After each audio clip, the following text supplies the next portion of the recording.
Ada banyak hal-hal unik yang terjadi di sekitarmu. Dari mulai daun yang gugur, tumbuh dan kembang psikologi pada anak-anak, atau mungkin perkembangan teknologi. Namun sayangnya, semua hal itu mustahil bisa kamu saksikan tanpa adanya dukungan dari salah satu organ paling penting yang ada pada tubuhmu. Apalagi kalau bukan mata. Tapi, bagaimana cara kerjanya?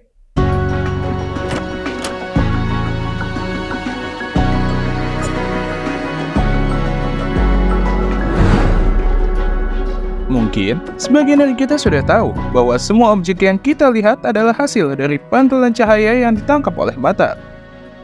Kita ambil contoh dari kupu-kupu cantik yang sedang hinggap pada gadis ini. Jauh sebelum sang gadis melihat kupu-kupu tersebut, cahaya telah menghampirinya terlebih dahulu. Sebagian dari cahaya ini diserap, dan sebagian yang lain dipantulkan ke segala arah. Pantulan inilah yang nantinya akan ditangkap oleh matamu. Setelah cahaya tersebut tiba di mata, bagian pertama yang meresponnya adalah kornea, sebuah selaput bening yang berfungsi untuk melindungi bagian terdalam matamu dari debu dan komponen lainnya. Bagian ini juga berfungsi untuk memfokuskan cahaya agar jatuh tepat ke dalam bagian selanjutnya, yakni pupil. Pupil sendiri adalah lubang kecil berwarna hitam yang berfungsi untuk mengatur intensitas cahaya yang masuk dengan cara mengubah ukurannya menjadi besar dan kecil.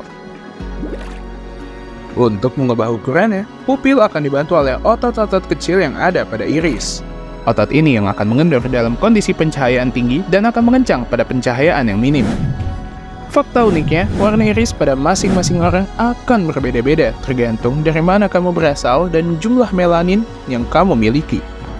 Selanjutnya, cahaya ini kemudian akan diteruskan menuju lensa mata, sebuah bagian transparan bertekstur lunak yang bisa mengubah bentuknya menjadi cembung dan cekung agar cahaya bisa jatuh tepat di atas retina. Bagian yang bernama retina ini memiliki banyak sekali komponen. Masing-masing dari komponennya memiliki tugas yang sangat kompleks. Mungkin kita bisa memulainya dari bagian ini. Namanya adalah makula lutea. Warnanya agak kuning akibat adanya pigmen luteal yang menyelimutinya. Bagian ini sangatlah penting karena dapat membantu kamu untuk melihat objek secara spesifik seperti membaca beberapa teks di halaman, membedakan wajah teman-temanmu, ataupun memahami gerakan-gerakan kecil. Kemampuan ini diperoleh karena makula memiliki konsentrasi sel fotoreseptor yang sangat tinggi. Sel fotoreseptor sendiri adalah sel yang bertugas untuk mendeteksi cahaya. Secara umum, sel ini dibagi menjadi dua jenis, yakni sel batang dan sel kerucut. Sel batang adalah sel yang sangat peka terhadap cahaya. Berkat sel inilah, kamu mampu melihat di dalam kondisi pencahayaan yang redup. Namun, sel ini hanya aktif dalam kondisi minim cahaya. Ketika pasokan cahaya tercukupi, maka tugas ini akan diserahkan kepada sel kerucut. Sel ini mampu memediasi warna pada penglihatan fotopik. Meskipun sel ini kurang peka terhadap cahaya, namun berkatnya lah kamu mampu melihat indahnya warna-warni dunia. Kebanyakan dari sel ini bermukim di bagian terdalam dari makula lutea, yakni fovea centralis. Hanya ada sel kerucut saja di sini. Jika dibandingkan dengan sel batang, jumlah sel kerucut sangatlah sedikit, hanya 6 juta saja, sedangkan sel batang berjumlah 120 juta sel yang keseluruhannya tersebar di seluruh lapisan retina. Lanjut, setelah informasi objek yang berada pada cahaya tersebut didapatkan oleh dua jenis sel fotoreseptor barusan, maka tugas selanjutnya akan diserahkan kepada sebuah sel kecil bernama ganglion retina. Tugas dari sel ini sangatlah penting, yakni mengubah cahaya yang berisi informasi tadi menjadi sebuah impuls listrik agar nantinya dapat diterima oleh otak.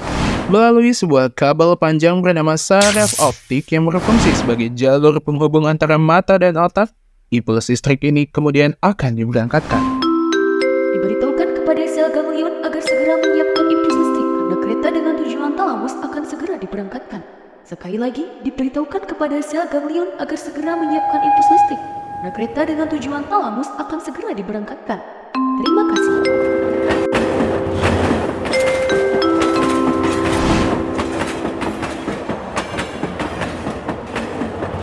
Ya, kita sudah tiba di bagian otak yang bernama talamus. Bisa dibilang bahwa bagian ini adalah salah satu bagian tersibuk di otakmu karena semua informasi yang diperoleh dari panca inderamu kecuali penciuman, akan dikirim ke sini dulu sebelum nantinya diserahkan ke bagian korteks yang bertanggung jawab. Jika kalian pernah menaiki kereta listrik, maka kurang lebihnya peran dari talamus ini hampir sama halnya dengan stasiun transit.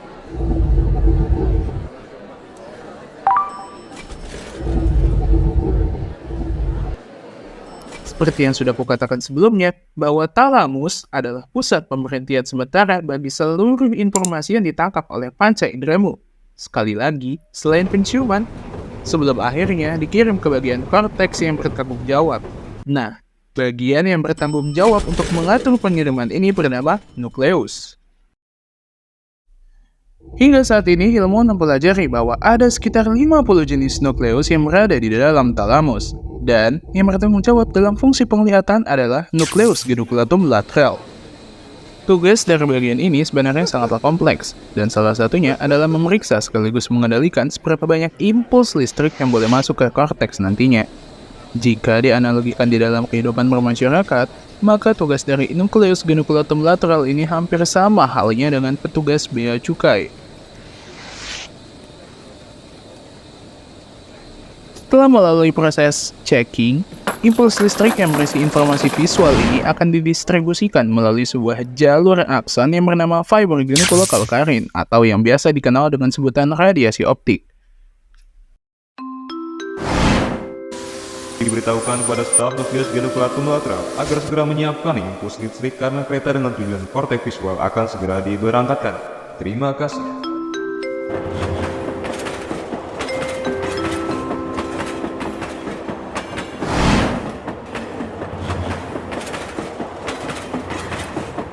Dan kita pun sampai di pemberhentian terakhir, yakni korteks visual. Letaknya ada di lobus occipital, tepat di bagian belakang kepalamu. Secara teknis, korteks ini dibagi menjadi 6 divisi, yakni korteks visual premier, korteks visual sekunder, area visual V3, area visual V4, area visual temporal tengah, dan area dorsomedial. Pada intinya, semua bagian itu bertugas untuk menerjemahkan, mendefinisikan, serta memproyeksikan impuls listrik tadi menjadi sebuah citra visual yang nantinya akan dilihat oleh matamu secara real time. Yaps, seperti saat kamu sedang menonton animasi ini. Dan tahukah kamu bahwa semua perjalanan panjang yang sedang kita lalui ini secara umum hanya diproses selama 17 milidetik saja oleh sistem penglihatanmu? Dengan kecepatan ini, maka bisa disimpulkan bahwa penglihatan kamu mampu mengolah sekitar 60 kali tangkapan gambar berbentuk citra visual di setiap detiknya. Wow, luar biasa cepat bukan? Maka, nikmat Tuhan mana lagi yang kamu dustakan?